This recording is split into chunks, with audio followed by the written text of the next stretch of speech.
শাপলা চত্বর হত্যাকাণ্ডে হাসিনা সহ ৪১ জনের বিচার চলবে ট্রাইব্যুনালে, পলাতকদের বিরুদ্ধে গ্রেপ্তারি পরোয়ানা। ফিলিং স্টেশনে গ্যাসের জন্য হাহাকার, আগামী সপ্তাহ থেকে সংকট কমবে বলছেন প্রতিমন্ত্রী।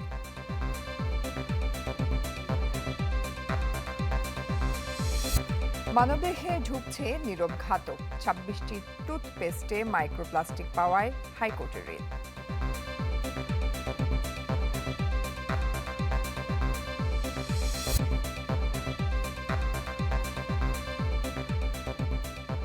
আমন্ত্রণ চ্যানেল 24-এর বিকেল ৪টার খবরে। শুনছিলেন AKS সংবাদ শিরোনাম। আপনাদের সাথে আছি আমি রোকসানা জয়ী।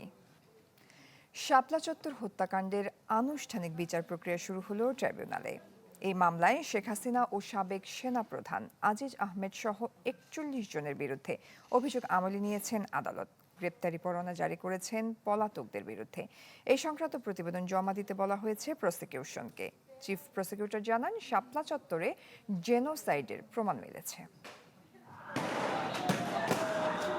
৫ মে ২০১৩ আওয়ামী লীগের শাসনামলে প্রথমবার বিদ্যুৎ ইন্টারনেট বন্ধ করে মতিঝিলে হেফাজতের সমাবেশে অভিযান চালায় আইনশৃঙ্খলা বাহিনী।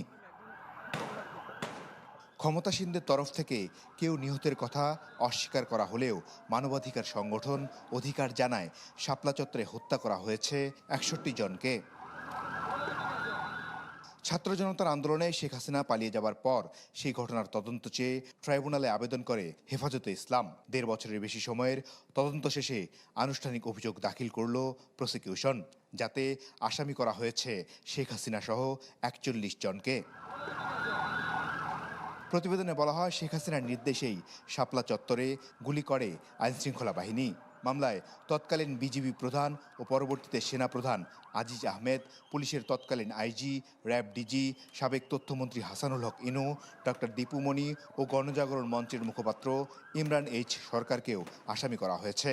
৪১ জন আসামিকে আমরা আমাদের প্রাইম অফিসে আমরা যে ইনভেস্টিগেশনটা হয়েছে তার মধ্যে তাদের সরাসরি আমরা সম্পৃক্ততা পেয়েছি। কাউকে আমরা প্ল্যানিংয়ে পেয়েছি, কাউকে আমরা কনস্পিরেসিতে পেয়েছি, কাউকে আমরা সরাসরি অংশগ্রহণে পেয়েছি এবং কারো কারো স্বীকারোক্তির মধ্যে আছে যে তারা এক্সট্রা জুডিশিয়াল তারা কনফেশন করেছে। পরে অভিযোগ আমলে নিয়ে পলাতকদের বিরুদ্ধে গ্রেপ্তারি পরোয়ানা জারি করেন আদালত। এর মধ্য দিয়ে আনুষ্ঠানিকভাবে বিচার প্রক্রিয়া শুরু হলো হেফাজত হত্যাযজ্ঞের। আজকে মাননীয় ট্রাইব্যুনাল ৪১ জন আসামির বিরুদ্ধে অভিযোগ আমলে নিয়েছেন এবং যারা ইতিমধ্যে আমাদের কয়েকজন গ্রেফতার আছে তাদেরকে সুনির্দিষ্টের আবেদন সেটা মঞ্জুর করেছেন। যারা পলাতক আছে তাদের বিরুদ্ধে গ্রেফতারি পরোয়ানা জারি করা হয়েছে।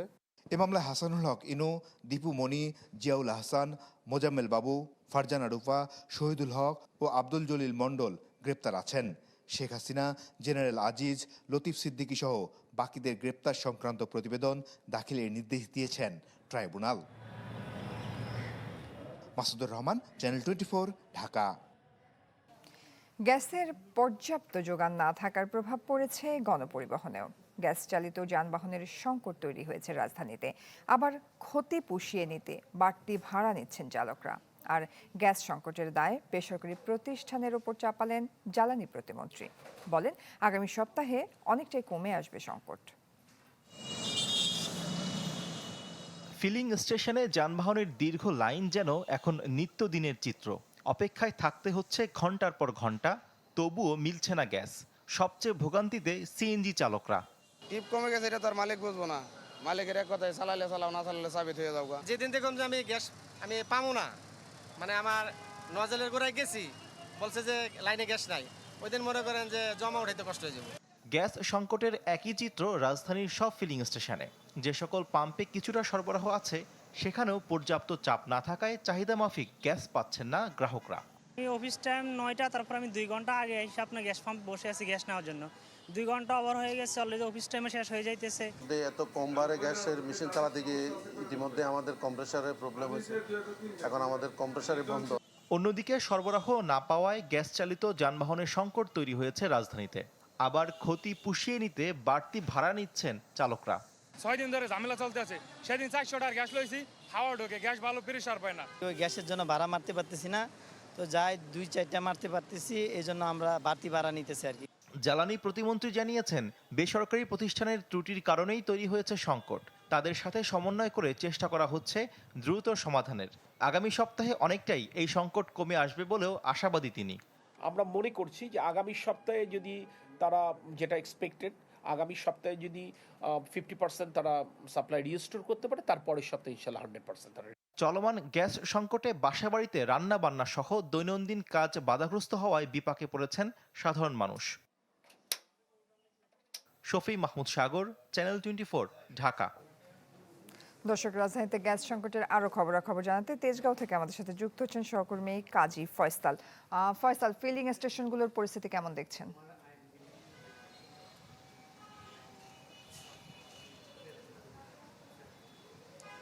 ফিলিং স্টেশনগুলোর অবস্থা আসলে নাজুক।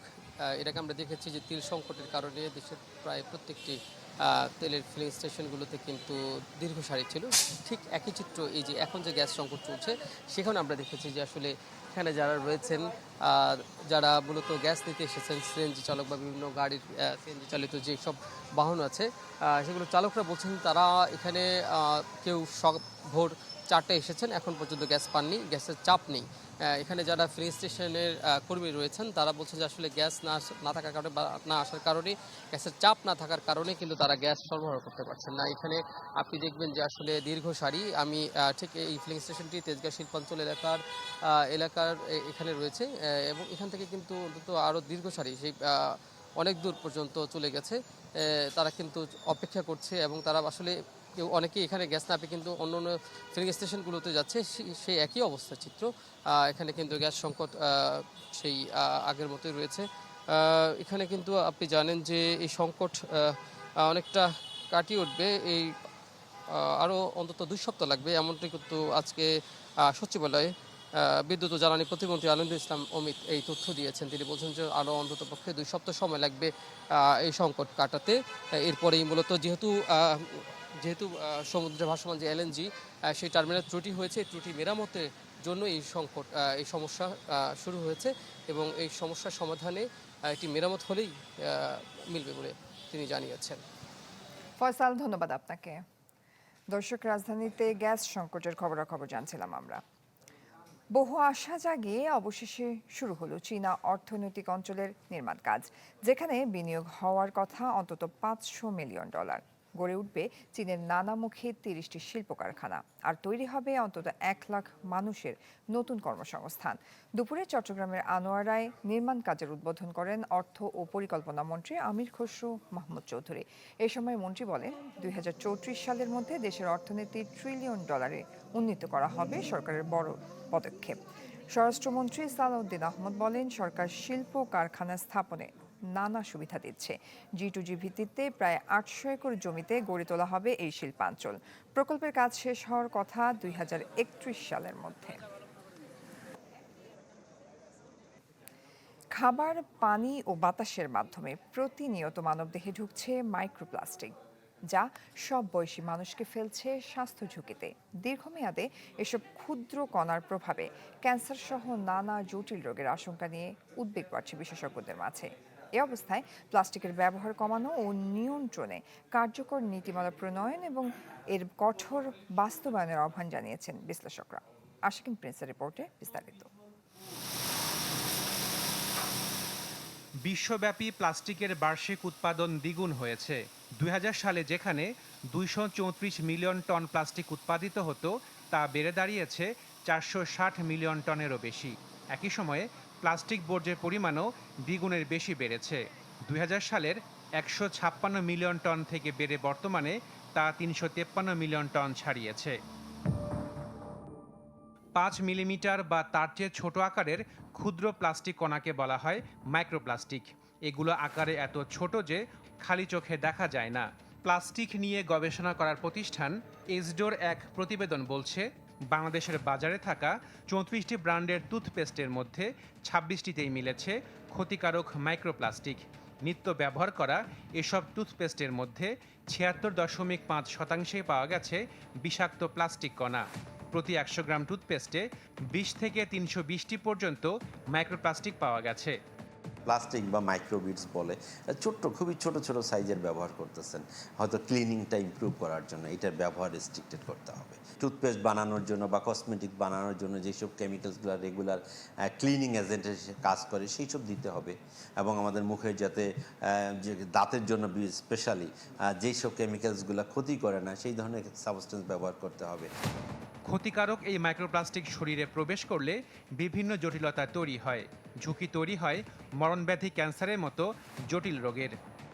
ক্যান্সার উৎপাদনের তৈরির প্রধান কারণগুলোর একটি হচ্ছে এই মাইক্রোপ্লাস্টিক।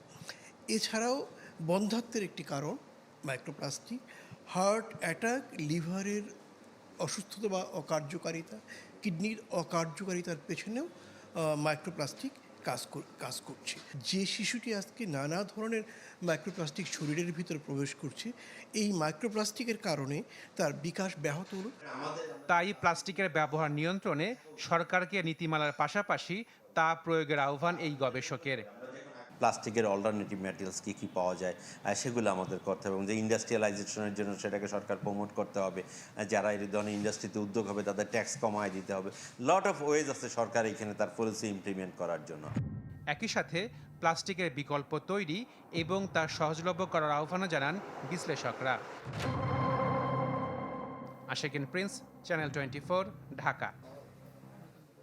এদিকে 26টি টুথপেস্টে মাইক্রোপ্লাস্টিক পাওয়ার ঘটনায় তদন্তের দাবি জানিয়ে রিট হয়েছে হাইকোর্টে। দুপুরে হাইকোর্টের একটি দ্বৈত বেঞ্চে রিটটি দায়ের করেন আইনজীবী আব্দুল আল মামুন। রিট নিয়ে ব্রিফিংয়ে তিনি বলেন, প্রাথমিকভাবে এই ঘটনার তদন্ত চান। অভিযোগ প্রমাণিত হলে পণ্যগুলো বাজার থেকে প্রত্যাহারের আবেদনও করবেন বলেও এ সময় জানান ওই আইনজীবী।